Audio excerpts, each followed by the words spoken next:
karena masalah ini teknis. Terima kasih untuk Amalia. Kita mulai aja ya. Sudah lengkap kan semua ya? Sudah, Dok. Ya, Alhamdulillah kita mulai kuliah pendahuluan imunologi. Next.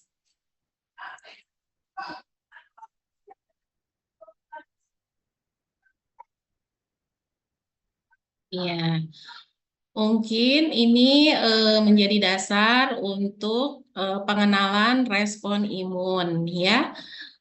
Kita akan membahas secara garis besarnya ya. Mungkin nanti untuk lebih rincinya akan diperdalam pada bagian imunologi selanjutnya.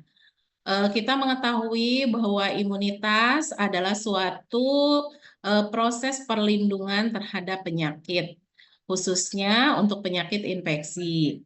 Di sini yang berperan dalam proses imunitas adalah sistem imun, di mana sistem imun ini terdiri dari kumpulan sel, jaringan, atau molekul yang bertanggung jawab terhadap imunitas. Imunitas ini dan sistem imun akan menimbulkan respon imun. Respon imun ini berupa respon kolektif yang terkoordinasi dari sel dan molekul terhadap pengenalan benda asing. Selanjutnya, di lingkungan kita banyak penyebab infeksi ya, antara lain virus, jamur, bakteri, protozoa atau parasit. Di sini fungsi dari sistem imun adalah untuk memberikan respon mekanisme pertahanan dan mengeradikasi mikroba yang infeksius. Sistem imun ini dapat membedakan zat asing, non-self, dari dirinya sendiri. Dan itu memang harus dapat dibedakan antara zat asing dengan sel dirinya sendiri. Respon imun ini tergantung pada sistem imun mengenali molekul asing yang disebut antigen pada patogen potensial dan membangkitkan suatu reaksi yang tepat untuk menyingkirkan patogen. Lanjut. Di sini kita bisa membedakan respon imun terhadap benda asing itu ada dua macam ya. Respon imun non-spesifik atau imunitas bawaan atau innate immunity, dan satu lagi respon imun spesifik atau imunitas didapat atau disebut juga imunitas adaptif atau acquired immunity, di mana kedua respon ini ada kerjasama dalam mekanisme pertahanan tubuh. Untuk imunitas bawaan, mekanisme pertahanan tubuh ini tersedia pada setiap individu yang sehat. Dipersiapkan untuk memblokade dan mengeliminasi antigen atau mikroba.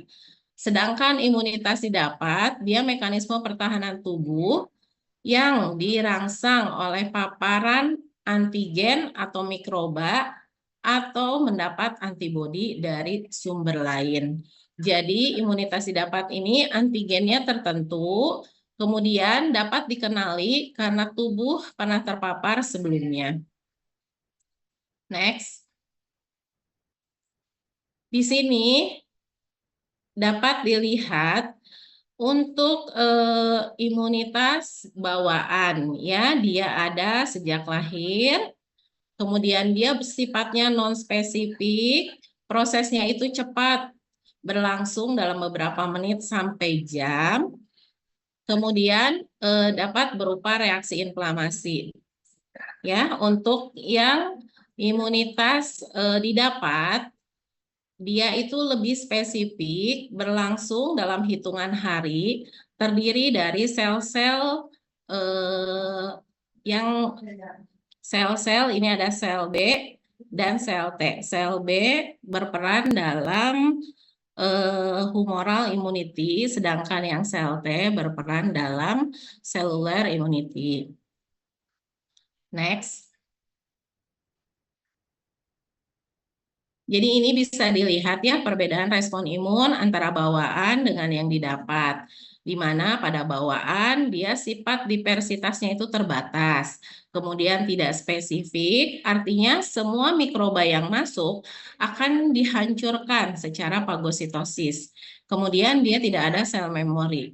Untuk yang imunitas didapat, dia diversitasnya besar, jumlah repertoire limfositnya banyak, sifatnya spesifik, spesialisasinya tinggi, di mana mekanisme respon imun berbagai jenis antigen tidak sama, mempunyai sel memori yang tadi ya, jadi kalau sudah pernah terpapar, dia akan mampu mengenali antigen yang dijumpainya lagi dengan efektivitasnya yang lebih tinggi.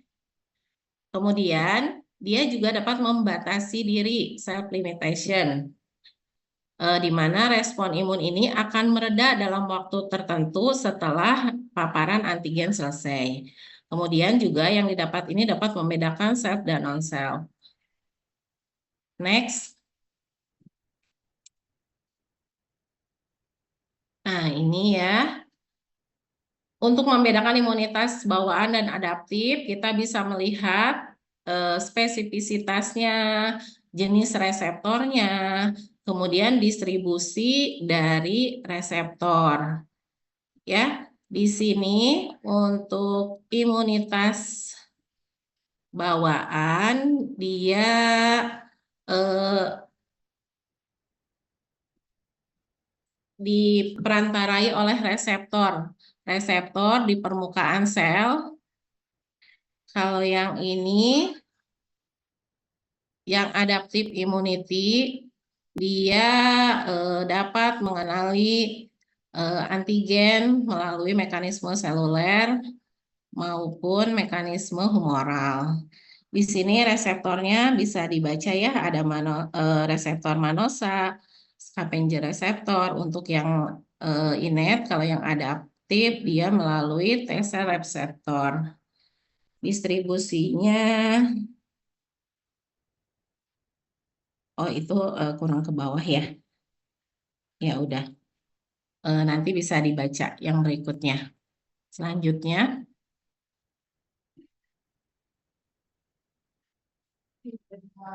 ini untuk komponen imunitas bawaan.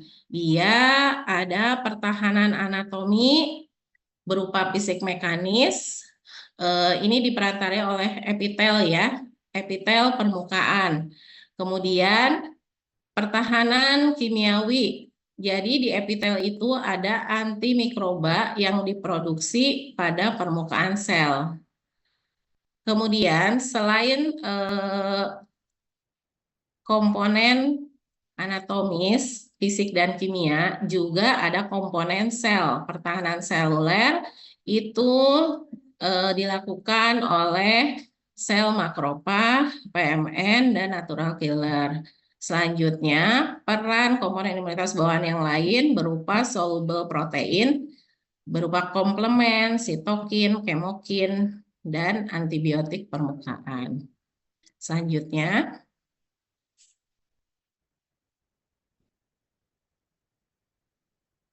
ini sama ya dengan tadi. Jadi, apabila ada mikroba masuk, yang pertama akan berperan adalah mekanisme pertahanan berupa epitel di permukaan kulit, mukosa membran, ya. Kemudian selanjutnya dia akan masuk dilakukan fagositasi sel atau juga ada peran di situ protein antimikroba ya.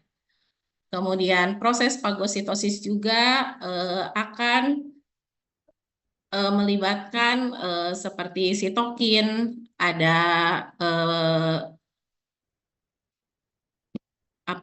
untuk inflamasi, respon inflamasi. Kemudian selanjutnya ini yang bila misalnya ada paparan berikutnya atau paparan yang pertama tidak dapat dieliminasi, maka akan bekerja imunitas yang didapat ya melalui humoral respon dan respon sel mediated yang diperankan oleh limfosit. Selanjutnya,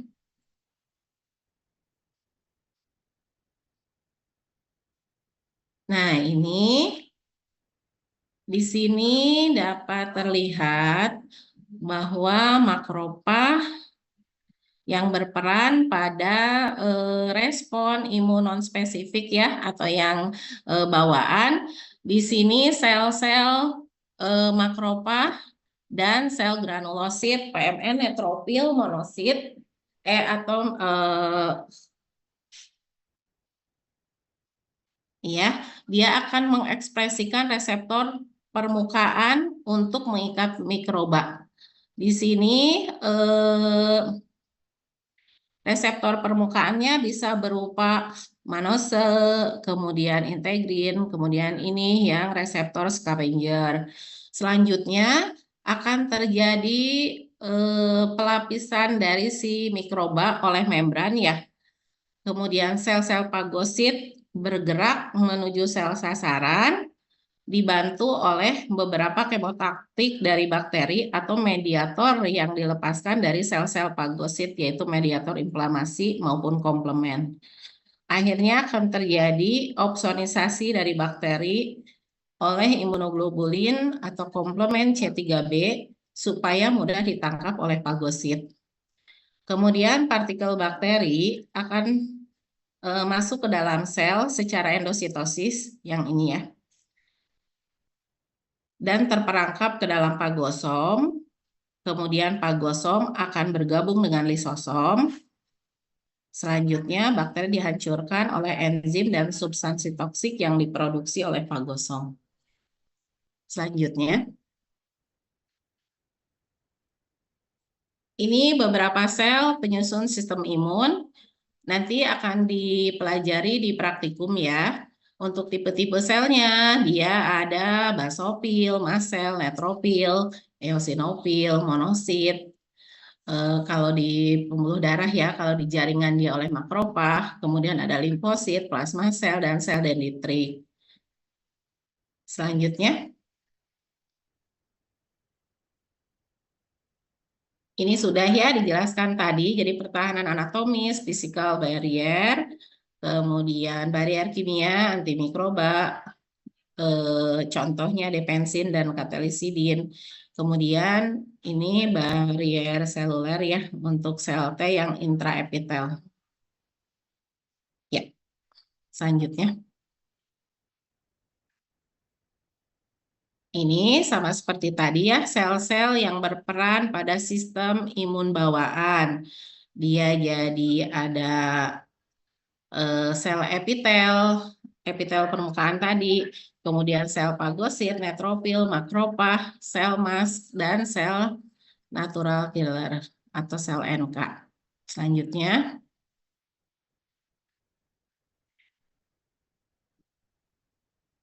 ini sistem imun bawaan akan mengenal mikroba secara non-spesifik melalui reseptor tertentu. Seperti yang tadi ya, ada reseptor-reseptor yang akan dapat mengenali mikroba secara non-spesifik. Ya, selanjutnya.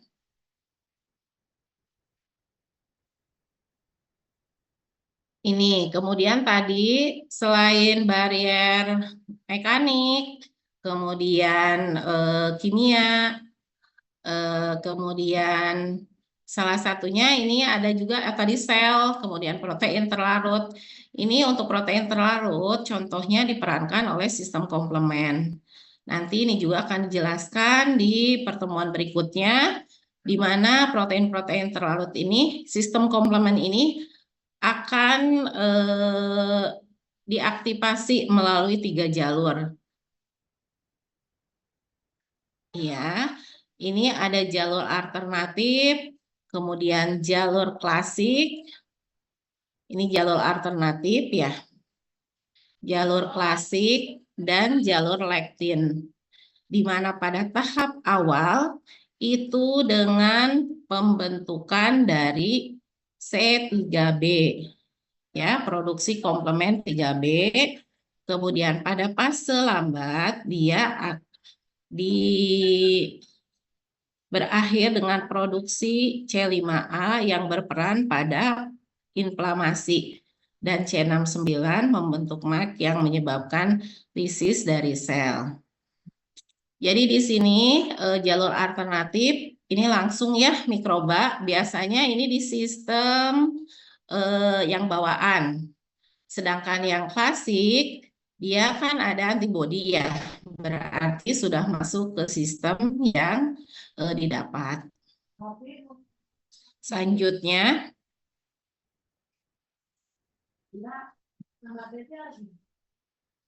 ini tadi fungsi dari komplement apa aja sih fungsi komplement? Tadi kan hasil akhir dari fase awal itu komplement 3B ya. Dia komplement 3B ini berfungsi dalam proses opsonisasi. Dia akan menyelubungi mikroba. Opsoninnya dikenal dengan komplement reseptor CD35. Nih nanti di mana komplement berikatan dengan mikroba, ya ini nanti akan terjadi fagositosis dari mikroba. Kemudian di sini komplement juga berfungsi dalam reaksi inflamasi. Ini C5A dan C3A merupakan suatu kemoatraktan ya. Dia menarik neutrofil dan monosit. Kemudian selanjutnya, proses selanjutnya dari fungsi komplement adalah melaksanakan lisis sel osmotik. Ya, selanjutnya.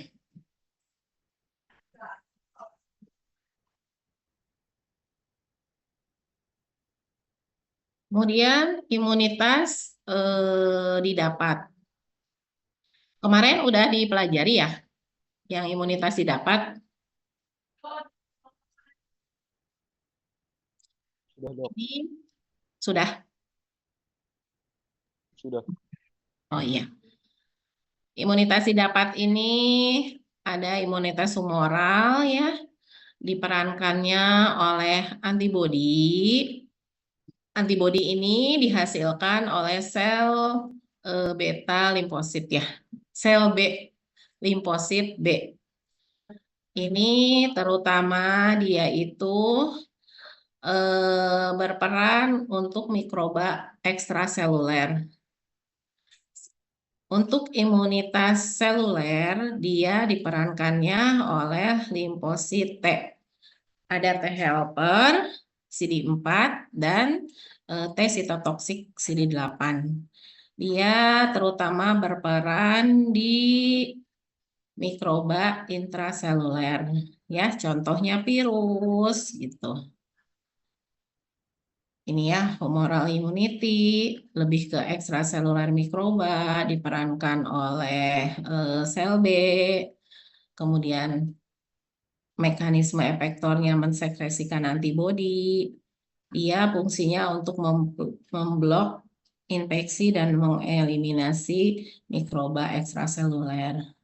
Untuk yang imunitas seluler, dia lebih ke intrasel, ya, diperankan oleh sel T helper dan sel T sitotoksik, di mana peran sel T helper mengaktifasi makrofag untuk membunuh fagosit. Kemudian yang sel T limfosit juga membunuh sel yang menginfeksi.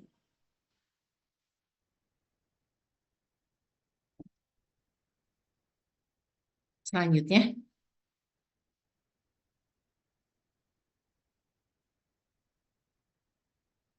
ini ya untuk beberapa reseptor yang berperan pada aktivasi sel T, dia ada reseptor TC reseptor ya. Ini bisa dibaca di sini ya. Ada CD3, CD4, CD8, CTLA, LPA1 ya. Selanjutnya.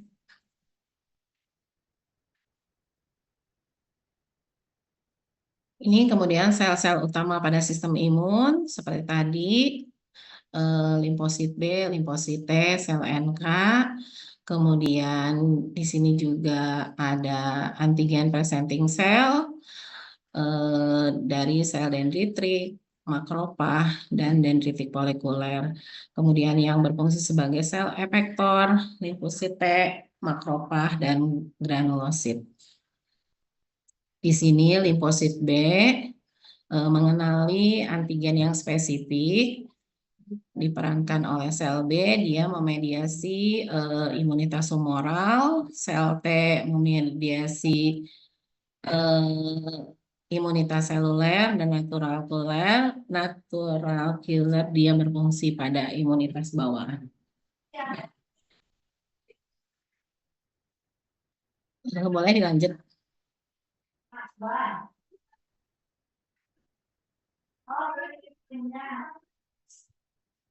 Ini ya jenis-jenis sel limfosit dan fungsinya. Kemudian cara pengenalan antigennya.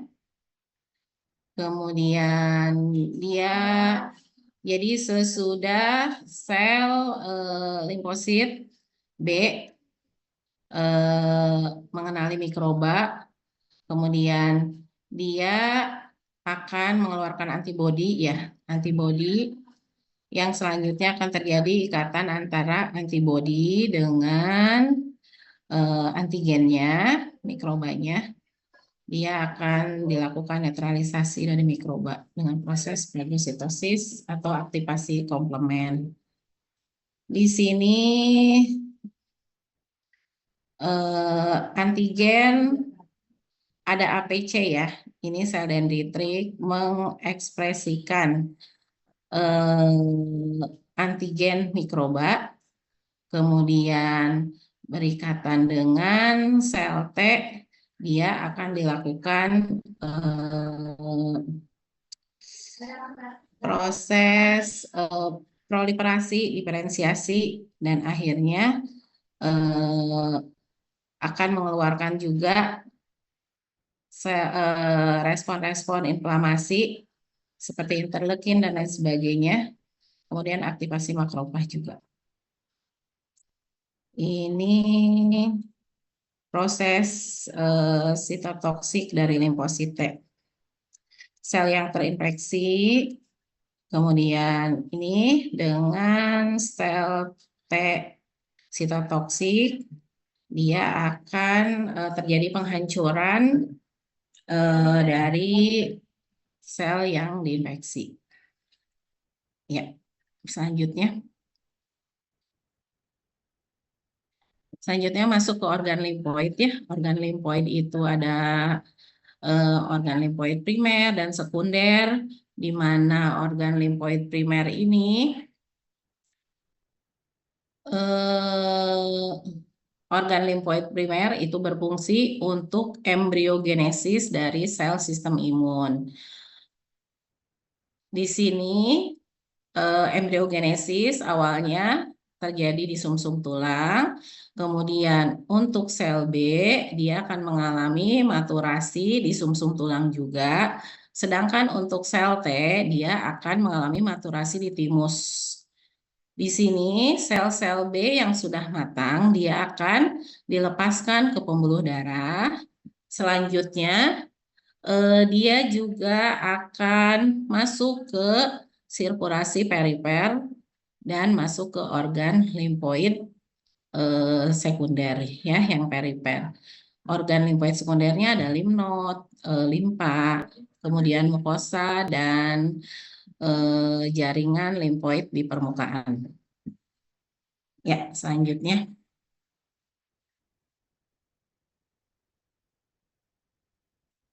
Ya, tadi organ limfoid perifer, dia ada nodus limfatikus. Nodus limfatikus terdapat di sepanjang pembuluh lim. Ya, ada di berbagai tempat. Ini. Kemudian ada juga limpa, dia terdapat di rongga abdomen. Fungsi organ limfoid perifer adalah untuk mengoptimalkan interaksi antara antigen APC dan limfosit. Ini kan nanti limfosit masuk ya, antigen juga masuk untuk pembentukan imunitas adaptif. Ya, selanjutnya.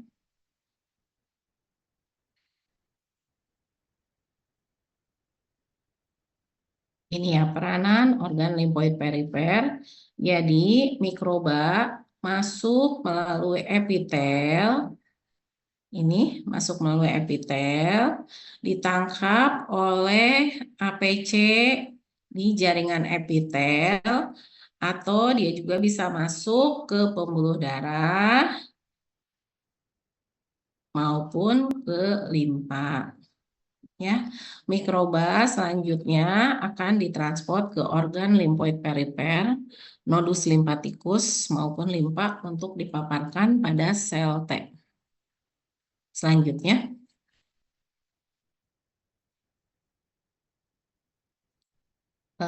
sekarang kita masuk ke antigen dan super antigen.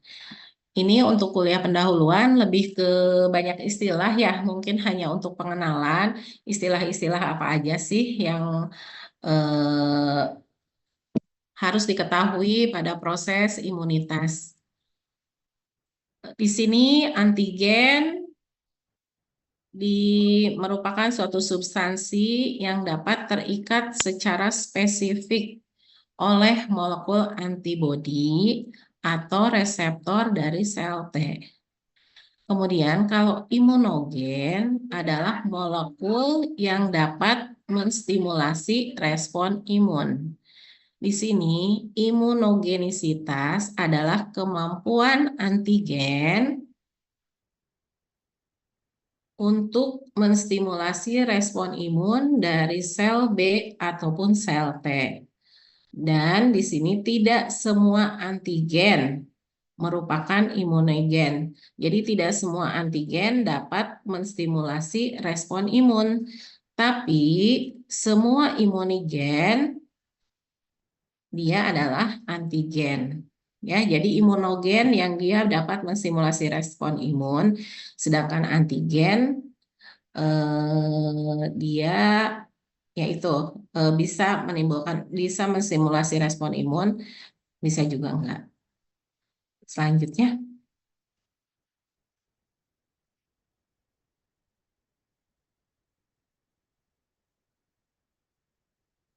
ini untuk antigen ini hampir semua molekul biologi dapat dikenali oleh antibodi ya. Dan setiap antigen dapat dikenali oleh limfosit atau antibodi spesifik. Tapi tidak semua antigen bisa mengaktifasi limfosit. Untuk stimulasi limfosit B hanya oleh makromolekul karena diperlukan cross-link multiple reseptor antigen. Contohnya hormon, karbohidrat kompleks, fosfolipid, asam nukleat, dan protein metabolit intermediate. Ya, selanjutnya. Tipe-tipe antigen ada yang T independen, yang langsung mensimulasi sel B tanpa bantuan sel T helper. Contohnya itu yang polisakarida.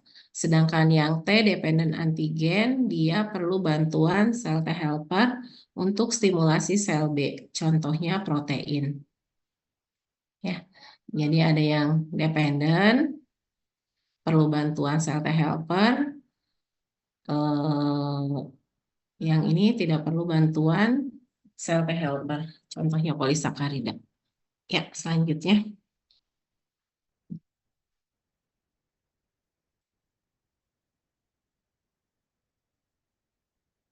Ini limfosit B, dia itu mempunyai reseptor dari sel B, SIG ya, yang mengenali epitop secara langsung pada antigen. Kalau limfosit T mempunyai molekul T sel reseptor yang mengenali epitop yang dipresentasikan oleh molekul MHC, Major Histocompatibility Complex. Ya, ini ada MHC epitop, ini reseptornya. Ya, selanjutnya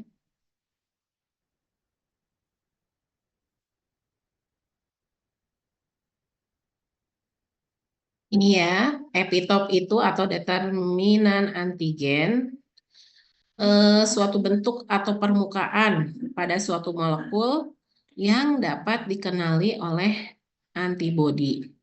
Jenis determinan antigen ada yang linear, konformasional, dan neoantigen. Selanjutnya,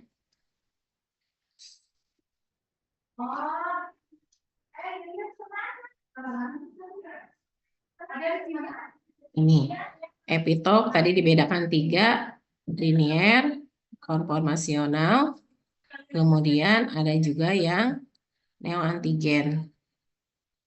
Ini dapat dilihat di gambar. Iya, iya, kasih ya. Selanjutnya,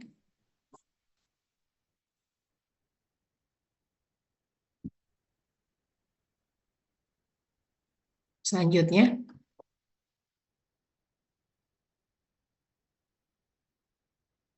ini ya. Jadi antigen itu mempunyai beberapa jenis epitop atau determinan antigenik.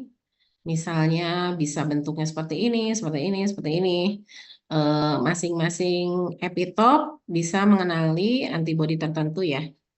Ini misalnya ini bentuknya seperti ini dapat mengenali antibodi C, yang ini antibodi B, yang ini antibodi A. Seperti itu kurang lebih gambarannya. Selanjutnya,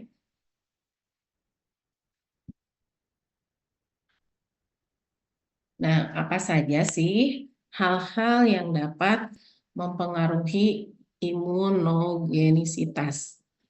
Tadi dari ukuran molekul ya, kemudian keasingan atau porainas, kemudian komposisi kimia dari molekul itu, kemudian stabilitas molekul, antigen yang dapat dipagosit oleh imunogen, eh antigen yang dapat dipagosit dia lebih imunogen. Kemudian dari bentuk fisiknya, partikel lebih imunogen dari yang bentuk fisiknya soluble. Kemudian faktor genetik, sistem biologi genetik perbedaan spesies akan mempengaruhi juga. Kemudian usia juga anak-anak dan usia dewasa atau lansia dia berbeda juga sifat kerentanannya ya. Ya, selanjutnya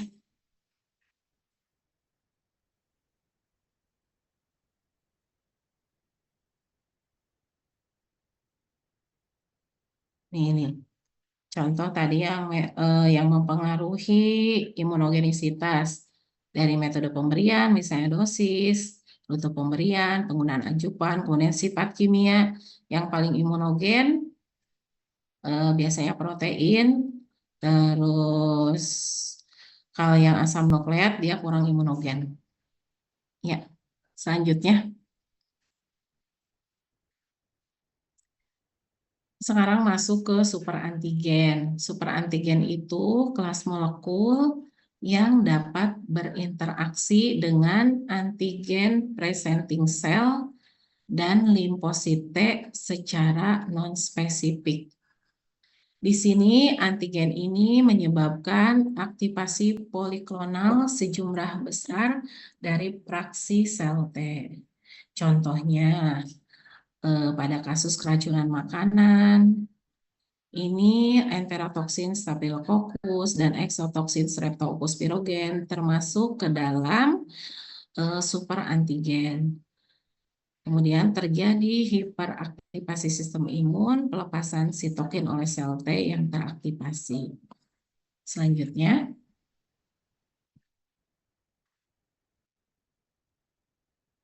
ini ya, tadi perantaraan dari APC, ini kalau normal antigen seperti ini contohnya, kalau yang super antigen ini nanti bisa dikenali oleh sel T reseptor.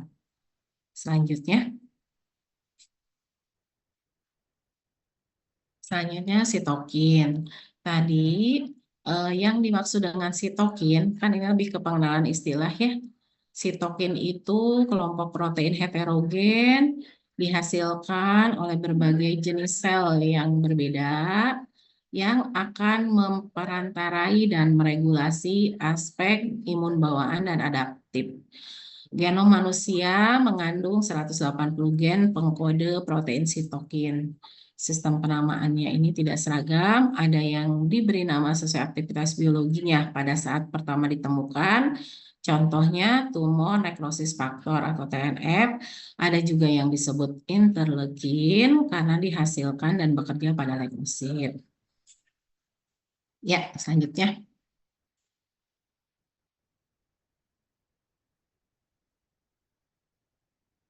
Nih, sitokin ini sintesisnya terjadi setelah transkripsi dari gen akibat respon terhadap aktivitas seluler. Jadi kalau misalnya ada stimulasi, dia ada sel-sel yang dapat memproduksi sitokin. Ini aktivasi transkripsi ini bersifat sementara, mRNA mudah terdegradasi sehingga produksi sitokin juga bersifat sementara ya. Sintesisnya cepat, segera disekresikan. Ya, ini gambarannya. Berikutnya.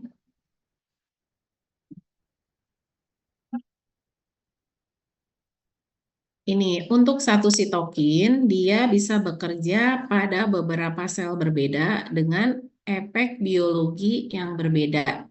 Sehingga sitokin dapat dikatakan bersifat pleiotropisme. Contohnya seperti ini.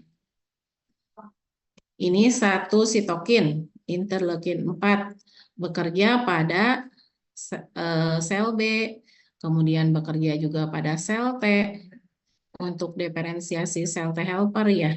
Untuk ini di sel B untuk produksi imunoglobulin E, terus kemudian di makropag juga fungsinya menginhibisi. Kemudian sitokin juga memiliki efek yang sama atau ini contohnya interleukin 2, interleukin 4, interleukin 5. Kan ini beberapa sitokin ya, efeknya sama untuk proliferasi dari sel B. Kemudian sitokin juga bisa bekerja secara sinergi bersamaan seperti misalnya atau saling meningkatkan ya interferon gamma dengan TNF. TNF dia akan meningkatkan ekspresi MHC kelas 1 pada berbagai tipe sel. Kemudian sitokin juga bisa bekerja antagonis. Ini interferon gamma dia meningkatkan aktivasi makrofag. Kalau interleukin 10 dia menghambat aktivasi dari makrofag. Ya, selanjutnya.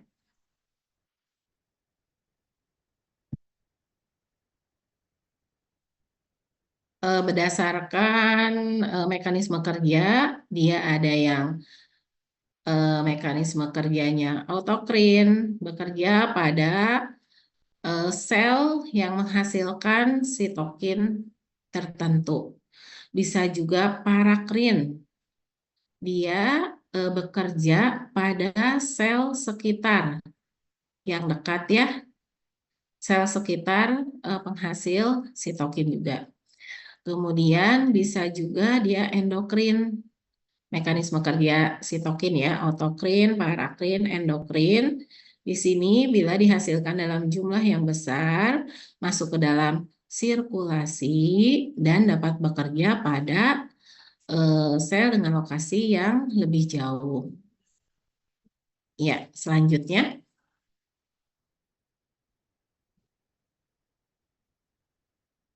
Ini sitokin yang berperan pada sistem imun bawaan.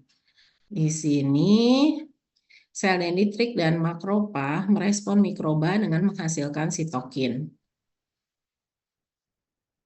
ya, kemudian akan menstimulasi pelepasan eh, sitokin inflamasi dan aktivitas dari sel NK.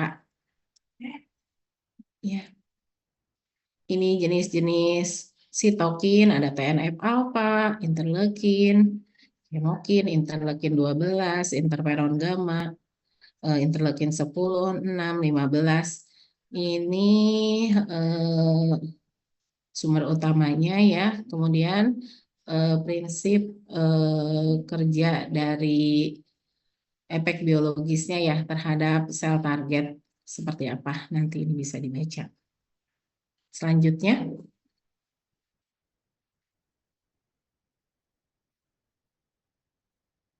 untuk yang imunitas adaptif, dia ada beberapa sitokin yang berperan pada imunitas adaptif.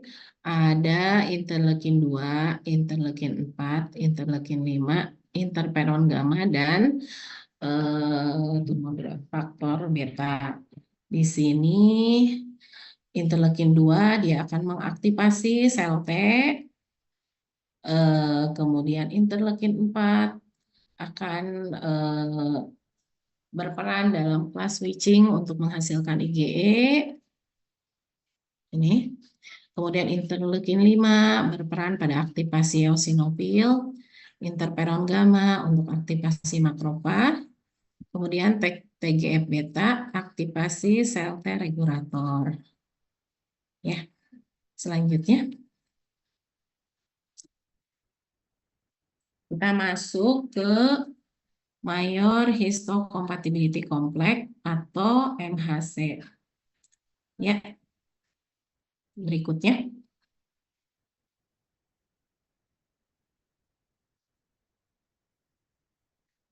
Ini apa sih MHC itu? MHC itu adalah protein membran pada antigen presenting cell yang menunjukkan peptida antigen untuk dapat dikenali oleh sel T. Pada manusia, dia dikenal sebagai HLA atau Human Leukocyte Antigen.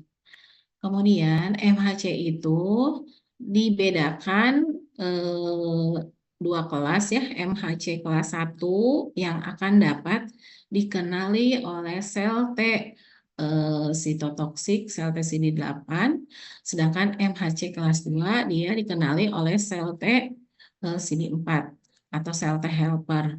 Masing-masing kelas ini memiliki fungsi yang berbeda dalam proteksi terhadap infeksi.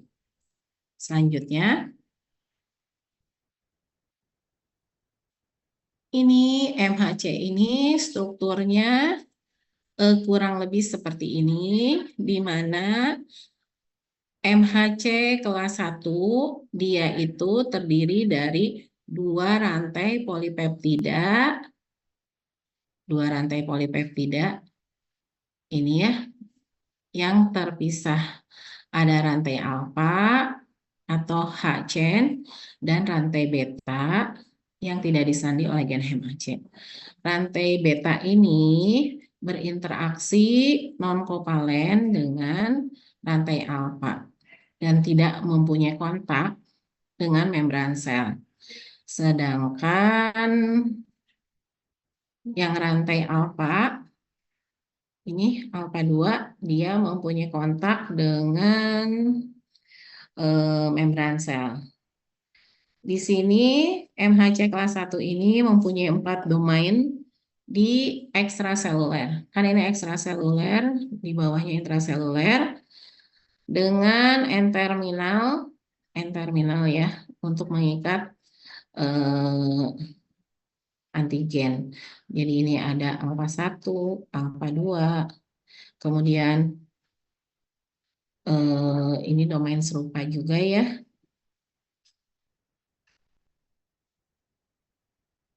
Amri ini di bawah nggak bisa ditarik lagi ya tampilannya. Kelihatan nggak sih kalau di share screen? Oh iya. domain serupa imunoglobulin untuk alpha 3 dan beta 2, kemudian domain transmembran, dan domain sitoplasmik. Sedangkan MHC kelas 2, ini MHC kelas 2, ini terdiri dari 2 rantai polipeptida yang berhubungan satu sama lain secara non-kovalen. Kedua rantai memiliki strukturnya itu sama antara yang alfa dengan yang beta. Kemudian kedua dari rantai polipeptida dihubungkan oleh N-aminoterminal ekstraseluler dan karboksi terminal intraseluler. Ya, udah. Selanjutnya. Nih, ini ada ciri-ciri dari MHC. Jadi, ciri utama MHC itu dia kodominan, ekspresinya kodominan. Jadi, semua alel dari individu akan diekspresikan oleh gen MHC ya. Ini dia juga mempunyai sifat polimerpisme gen, di mana kemampuan individu bereaksi terhadap antigen spesifik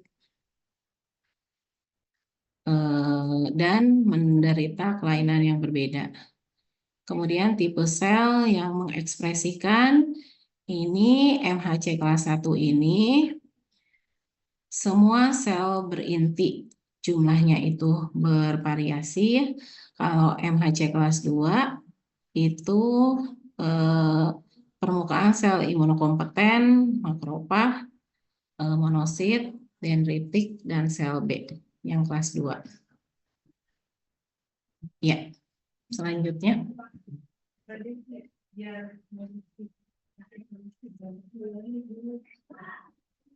Ini bagaimana sih pemrosesan antigen oleh MHC?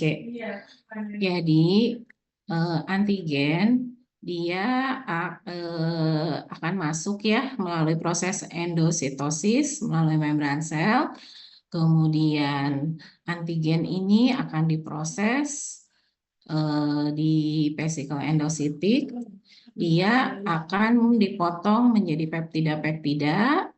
Kemudian di sel juga akan terjadi sintesis dari MHC kelas 2. Kemudian ini akan berintegrasi antara MHC dengan vesikel endositik tadi. Kemudian presentasi dari peptida oleh MHC kelas 2 untuk sel T. Selanjutnya untuk mikroba yang intraseluler, ini kan yang dari ekstraseluler ya. Untuk yang intraseluler, protein diproses menjadi peptida dalam sitosol, kemudian peptidanya berintegrasi dengan MHC kelas 1 di dalam retikulum endoplasmik. Selanjutnya presentasi peptida oleh MHC kelas 1 ke sel T CD8. Selanjutnya.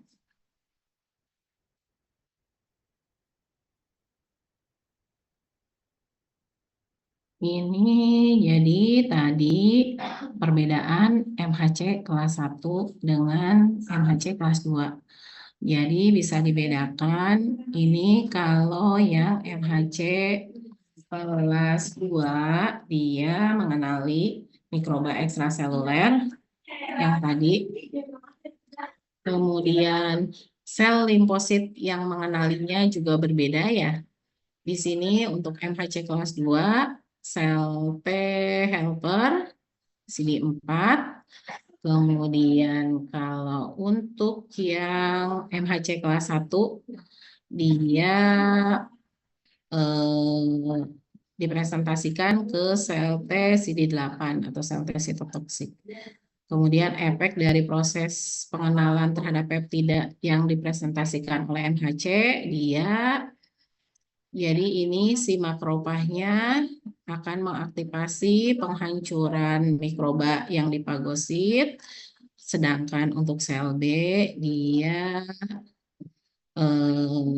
akan mengeluarkan antibodi ya yang akan mengikat mikroba. Sedangkan yang NHC kelas 1 dengan sel TCD8 ini akan terjadi penghancuran dari sel. Ya, selanjutnya. Oh, udah selesai ya.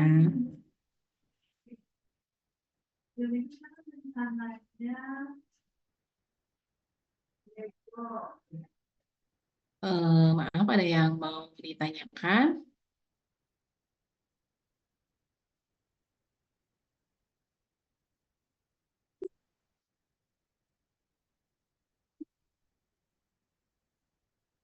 Maaf ya, tadi agak terhambat. Eh, Banyak kesulitan teknis. Terus tadi kelihatan nggak saya nggak bisa juga menunjukkan. Tadi terlihat nggak eh, kursor saya ini bergerak-bergerak? Nggak ya? Iya. eh, Sulit mengekspresikan ininya, menjelaskan gambar-gambarnya gitu ya. Karena tadi nggak ada penanda ininya. Ya udah, ada yang mau ditanyakan? Permisi dok, izin bertanya dok. Ya. Sebenarnya bukan bertanya, izin mengkonfirmasi aja. Tadi terkait tema C kelas 1, tadi dokter mengatakan CD4 ya dok? Atau CD8? FHC kelas 1. CD 4 ya? CD8, CD8. Ya, CD8 harusnya.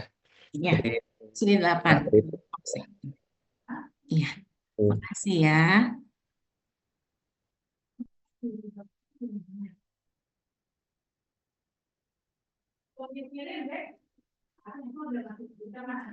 Iya, mungkin di kuliah pendahuluan mah lebih ke istilah-istilah ya. Karena imunitas tuh memang untuk saya juga agak rumit ya. Banyak istilah-istilah. Terus apa sih sitokin gitu, apa sih MHC, apa sih APC gitu. Jadi mungkin untuk sebagai perkenalan aja untuk masuk ke materi berikutnya. Materi berikutnya kan mengenai mekanisme sistem imun adaptif, kemudian mekanisme sistem imun yang bawaan gitu. Jadi hanya mengenalkan jenis-jenisnya. Ya, masih ada kuliah berikutnya ya. Masih ada dok, Kuliah berikutnya apa? kekebalan non spesifik sama dok Riana dok. Oh iya, yang non spesifik ya. Oh, berarti kebalik ya. Kemarin berarti spesifik.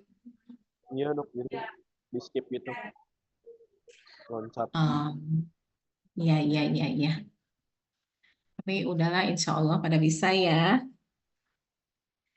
Nanti mungkin pada saat ujian juga saya lebih ke pengenalan-pengenalan ya. Untuk proses-prosesnya bisa didapat nanti pada penjelasan penjabaran dari imunitas adaptif dan imunitas bawaan mungkin ya. Seperti itu.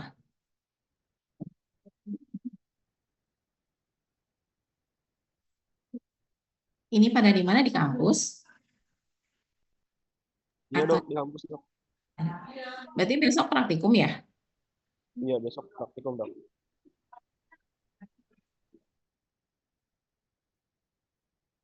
Ya udah. Masih ada yang mau ditanyakan atau dikonfirmasi?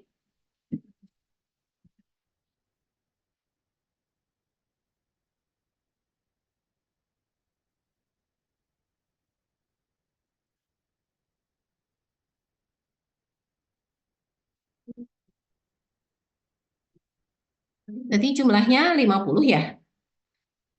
Iya dok, 50 orang dok. Ya udah lengkap semua ya.